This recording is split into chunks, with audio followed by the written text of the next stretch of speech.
Do you know what the top 20 most important and dangerous jobs are? Like if you look at job statistics, the top 20 jobs that we need the most, that are most important to keeping this whole infrastructure running. So you guys are all sitting here in a studio, there's lights, there's camera, it's a concrete building, you're up on the, you're up in this building with windows and there's electricity, we have internet, right? All this infrastructure is built by men. So all of the stuff you need to keep society running, logging, engineering, concrete mixing and laying, all forms of construction, power line work, cell phone towers, everything infrastructure related, those are the most dangerous, the most difficult, and the most important jobs.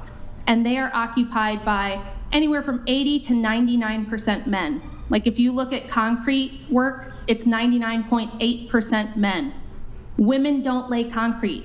Do you think that society would keep going if we had all the concrete layers at home raising the kids? What if all of the men who run the telecommunications, your cell phone, your Wi-Fi, your high-speed internet, what if all the men who build those systems, fix them when they go down, what if they were all at home raising babies?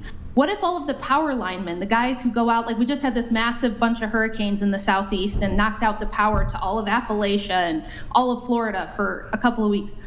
All the people who go in there and rebuild that and rescue people from the floods and rebuild everything, that's all men. So what do you think would happen if we had an economy where all the women went to work and the men stayed home? Do you know what the top 20 jobs occupied by women are? They're the same top 20 jobs occupied by women 100 years ago. So if you look at the top 20 most female jobs in 1920 and the top 20 most female jobs in 2020, they're almost exactly the same. All we did was swap HR and farm work. So more women did like small-time farm work back then, and more of them do HR now. But other than that, women are like early childhood educators, teachers, nurses, bookkeeping, retail workers, food service industry workers, things like that. So men and women are not interchangeable. Moms and dads are not interchangeable. So this idea that like, oh, I can be a strong, independent boss babe and I'll just outsource the child care, or dad can just stay home. You could argue that that's fine on some individual levels, but if we make this the like society-wide expectation, everything that allows you girls to think that you are strong, independent boss babes who can do it on your own crumbles. It disappears. It turns to dust. There's no more Wi-Fi. There's no more electricity. Kiss your air conditioning goodbye. There's nobody to fix your car when it breaks. You don't have gasoline because there's no oil rig workers, getting the gas that you use to drive your car. So basically, this is all kind of Delululand stuff. This idea that like, oh, we can just do whatever we want. It just depends on my personal preference and, it'll all be fine.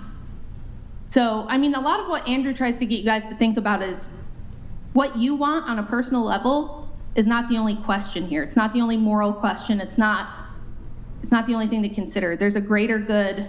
Society has to work together as a whole. So I know I just threw a lot at you, but does anybody have anything they want to jump in on? With me specifically, my mom actually had to hide her pregnancy because in Thailand, when you are found out that you are having a baby or has a baby, you have to stop working completely and you're expected to take care of the child, and then later your expected child is supposed to help support your family. Okay. I mean, I'm not sure if I would say that's good or bad. There are some like ethical issues or concerns I would have when we're discussing like kind of Christian societies versus non-Christian societies, and that's like a whole other topic. But in general, I would say that pregnant women, nursing mothers, mothers of young children should be at home with those children. If you look at the statistics in 1940, only about 6% of American women who had children under 5 worked outside the home. Mm-hmm. Now that number is like 58%. It's like super high. Most little babies and little children's moms spend most of their day at the office. And as a mother, 95% of all the time you'll ever spend with your child is gone by the time they turn 18. You don't ever get those years back. You don't ever get to do that over. You don't ever get that time. So to me, you're taking a precious, finite gift that you have. You're taking this limited time of your life, a short time in your life that you get to spend raising your own children, and you're giving it away to somebody else, some $11, $12 an hour daycare worker, because you think being at the office is more important. And I understand completely that we're brainwashed and propagandized to think that. I was told all the time, from the time I was little, you have to go to college, you have to have a career, you have to have your own money, because if you don't, what? What do they say will happen to you? If you don't have your own money, if you don't have your own job, what's gonna happen? You'll get trapped. A man could abuse you. What if he leaves you? What if he dies? What if he cheats? But nobody ever asks, wait, what if I spend all of my years going to college to be a surgeon, right? I wanna be a neurosurgeon, like a really important job. I'm shooting for the stars. Nobody ever says, well, wait a second, what if you get in an accident and your arm gets broken and you can't do surgery? Or what if you get arthritis and you can't use the scalpel anymore? Like, what if your eyesight goes bad and you can no longer perform surgery?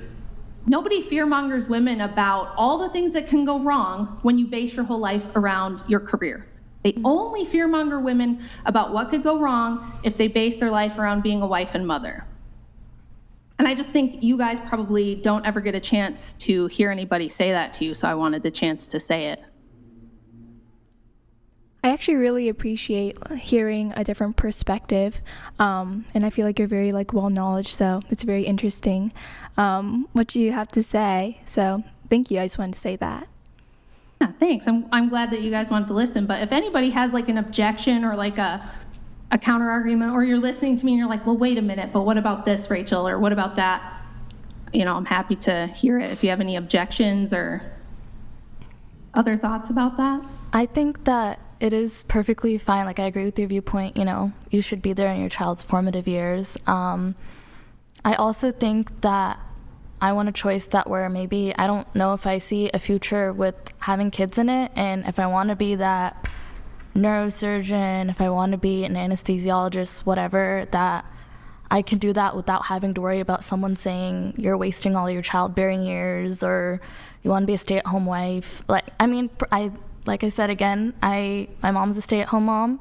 I love her. I think being a stay-at-home mom's amazing, but I also think that a lot of women, their mothers weren't allowed to have the choice to do what they want or be who they wanted because they were raising them.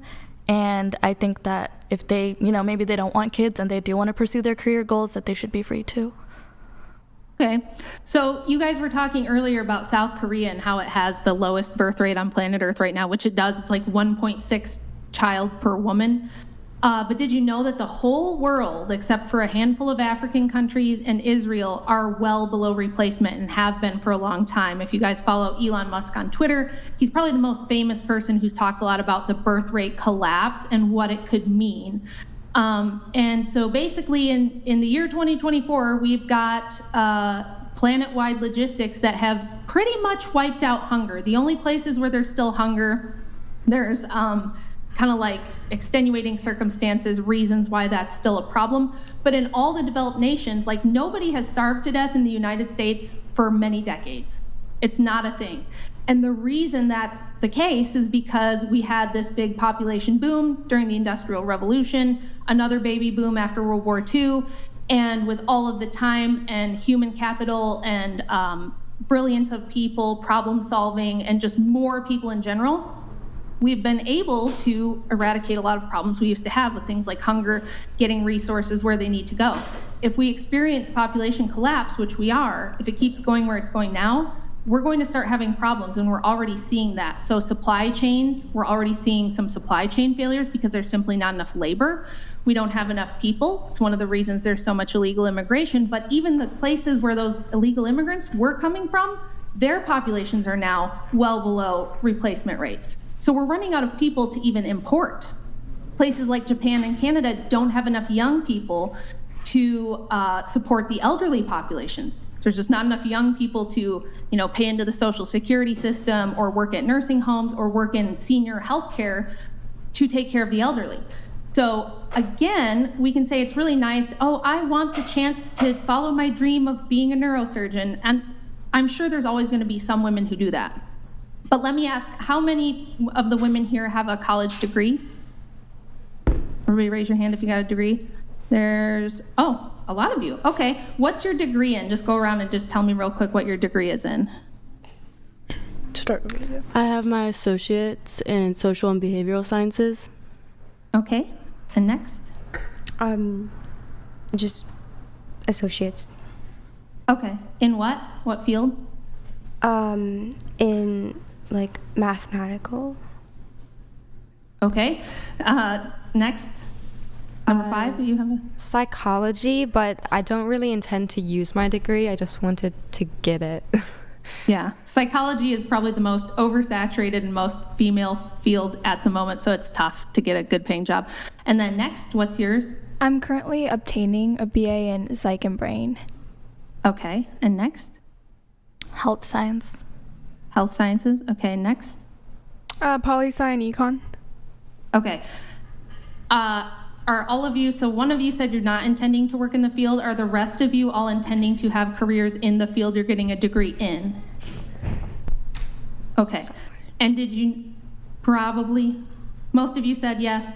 Did you notice that it's usually the same stuff? Like I was saying, it's like healthcare, it's psychology, it's like behavioral stuff. Most of you aren't going to be like structural engineers. Most of you aren't going to be like building life-saving medical devices or, you know, any of those like super essential jobs. I mean, nursing, there's some things you could argue are pretty essential, but men could do those jobs too. So why would it not be smarter to have all of you ladies here, if we had raised you different, if we had raised you to say, being a virtuous woman who is a good mother and a good wife and a good caretaker and a good member of the community. You know, you're doing all the community stuff women used to do, like organizing community functions and church things and programs for kids and just all those support roles that women used to do.